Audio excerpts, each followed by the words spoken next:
नमस्कार दोस्तों, मेरे YouTube चैनल में आप सभी का बहुत बहुत स्वागत है। आज हम जो पढ़ने वाले हैं टॉपिक, उसका नाम है तापीय प्रतिलोमन। तापीय प्रतिलोमन एक ऐसी घटना होती है जो हमारे क्षोभ मंडल में घटित होती है। इससे पहले हम दोस्तों कुछ छोटे छोटे कॉन्सेप्ट समझ लेते हैं, जिससे हमें ये टॉपिक बहुत ही आसान तरीके से समझ में आ जाएगा। देखिए दोस्तों, ये होती है पृथ्वी, और पृथ्वी के ऊपर विभिन्न प्रकार की परतें पाई जाती है। जैसे कि आपने पढ़ा ही होगा, एक ये क्षोभ मंडल होता है, इसके ऊपर संताप मंडल होता है, और इसके ऊपर मध्य मंडल, और इसके ऊपर आयन मंडल होता है।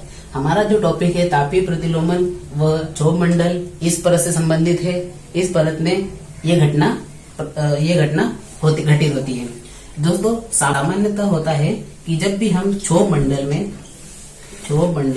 ऊपर की ओर जाते हैं तो तापमान में गिरावट होती है। ये सामान्य घटना होती है। जैसे कि अगर हम देखें तो नॉर्मली देखा जाता है कि 165 मीटर की ऊंचाई पर जाने पर 1 डिग्री सेंटीग्रेड तापमान में कमी आ जाती है।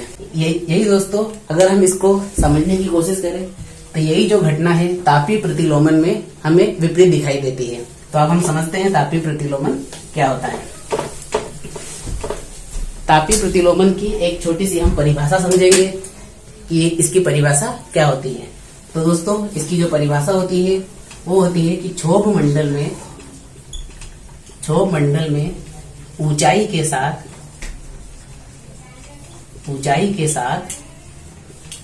तापमान में वृद्धि, क्षोभ मंडल में ऊंचाई के साथ तापमान में जो वृद्धि हो रही है उसे ही हम तापीय प्रतिलोमन कहते हैं। दोस्तों, अब इसके हम कारण जानने की कोशिश करते हैं कि तापीय प्रतिलोमन किन कारणों से होता है। दोस्तों, 2 प्रकार की वायु होती है। एक ठंडी वायु होती है, तो ठंडी वायु भारी होती है और भारी होने के कारण वह नीचे की ओर बैठती है। और दूसरा दोस्तों, जो गर्म वायु होती है वह हल्की होने के कारण ऊपर की ओर उठती है। दोस्तों, अब हम इसके कुछ आवश्यक दशाएं जानने की कोशिश करेंगे कि कौन कौन सी आवश्यक दशाएं होती है।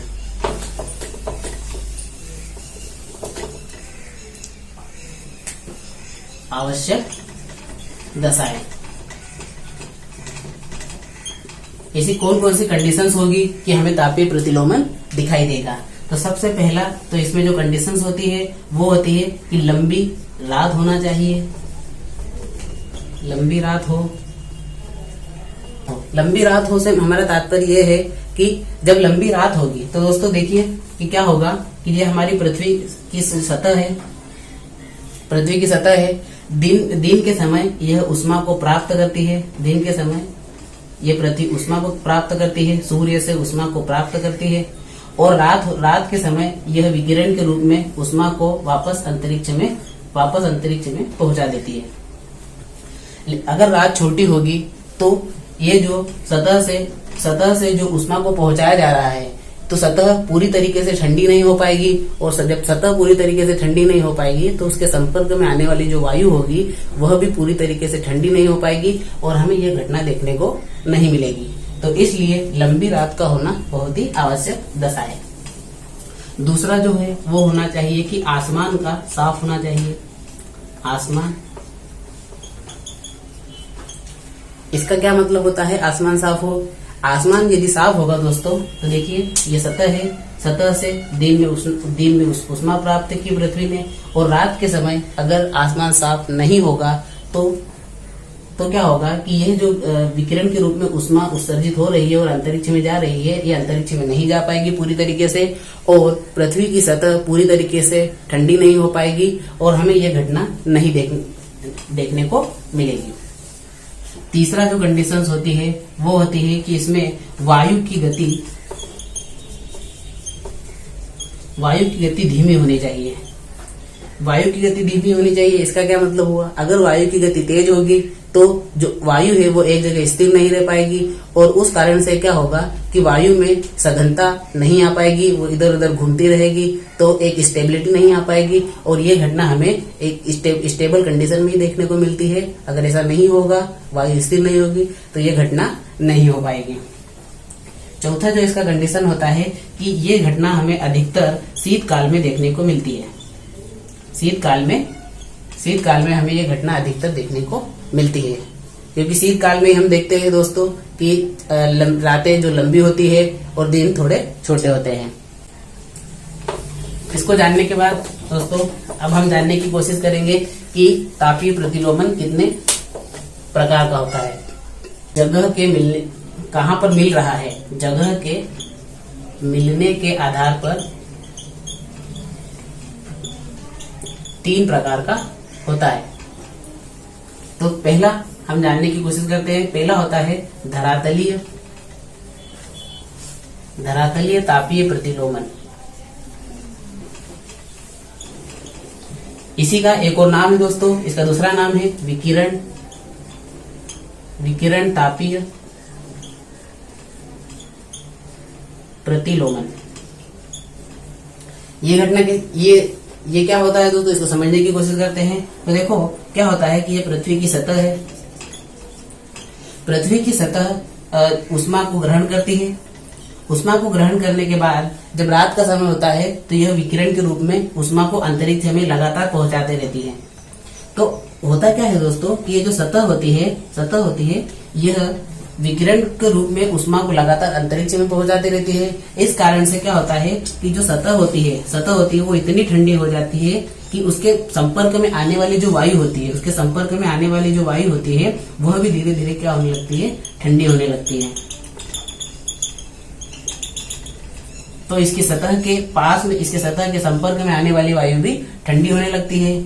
लेकिन इसके ऊपर की ओर अगर हम जाने की कोशिश करते हैं तो यहाँ पर हमें वायु में सघनता कम देखने को मिलती है और इस सतह का प्रभाव इसके ऊपर वाली वायु पर हमें देखने को नहीं मिलता है। तो ऐसी घटना देखने को मिलती है कि सतह के जस्ट पास वाली जो वायु होती है वो तो उसकी सघनता बढ़ने के कारण वो ठंडी हो जाती है और उसके ऊपर की वायु जो होती है उसमें इसका प्रभाव, सतह का प्रभाव नहीं पहुंच पाता है वहां तक, तो वो क्या हो जाती है, गर्म हो जाती है। और तापीय प्रतिलोमन के लिए हमें एक ऐसी घटना की जरूरत पड़ती है जहां पर नीचे ठंडी वायु हो और ऊपर गर्म वायु हो। तो इस कारण से हमें यह घटना देखने को मिलती है। अगला जो हम टाइप पढ़ेंगे, अगला जो टाइप होता है वो होता है वाताग्रीय तापीय प्रतिलोमन। दूसरा जो टाइप होता है वो होता है वाताग्रीय तापीय प्रतिलोमन। वाताग्रीय तापीय प्रतिलोमन होता है। दोस्तों क्या होता है कि हमारे पृथ्वी विभिन्न क्षेत्रों में, विभिन्न कटिबंधीय क्षेत्रों में डिवाइड है। जैसे कि ये है भूमध्य रेखा से 30 डिग्री ऊपर और 30 डिग्री नीचे अगर हम देखें, 30 डिग्री साउथ और 30 डिग्री नॉर्थ में अगर हम देखें तो ये वाला जो एरिया होता है इसे उष्ण कटिबंधीय क्षेत्र बोलते हैं। और 30 डिग्री नॉर्थ से 60 डिग्री नॉर्थ और 60 डिग्री साउथ तक का जो एरिया होता है, ये वाला जो एरिया होता है इसे शीत कटिबंध क्षेत्र बोलते हैं। इसको शीतोष्ण क्षेत्र बोलते हैं। सॉरी, मेरे से गलती हो गई, इसको बोलते हैं शीतोष्ण क्षेत्र। तो शीतोष्ण क्षेत्रों में होता क्या है दोस्तों कि क्या वहां पर एक विभिन्न प्रकार का चक्रवात पाया जाता है, जो कि जिसे हम चक्रवाती शीतोष्ण कटिबंधीय चक्रवात कहते हैं। तो इन कंडीशन में क्या होता है कि जब भी इस क्षेत्र में चक्रवात की दशाएं बनती है तो यहाँ पर भी 2 प्रकार की वायु मिलती है, एक ठंडी वायु मिलती है और एक गर्म वायु मिलती है। तो यहाँ इन क्षेत्रों में क्या होता है कि जो ठंडी वायु होती है वो गर्म वायु से भारी होने के कारण उस वायु को ऊपर की ओर उठा देती है।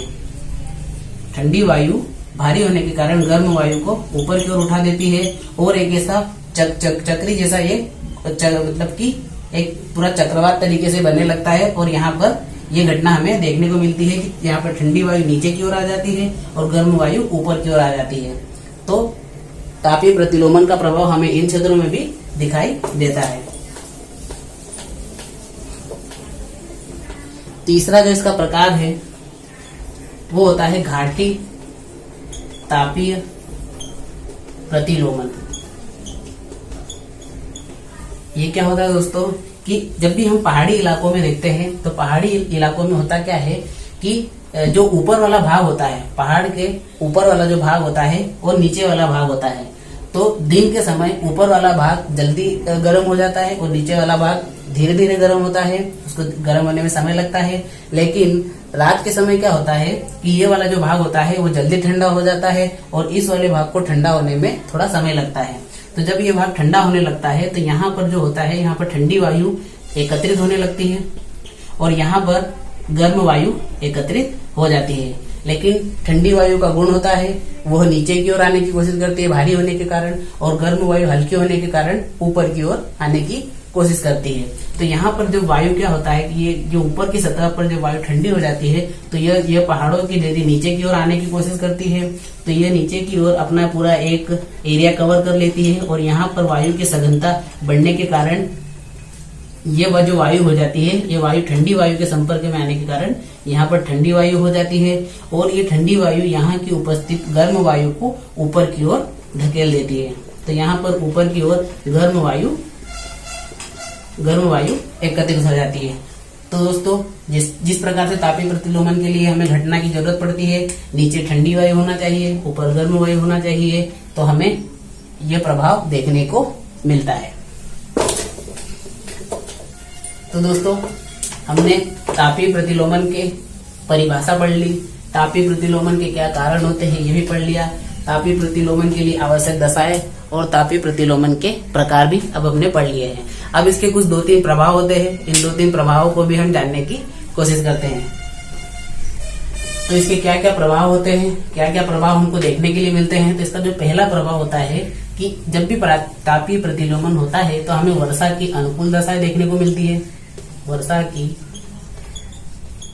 अनुकूल दशाएं देखने को मिलती है। दूसरा जो होता है वह धुएं और धूलकण जो वातावरण में कोहरा फैल जाता है, कोहरा भी इसी कारण से फैलता है, धूलकण और कोहरा भी इसी कारण से फैलता है। तो हमें यातायात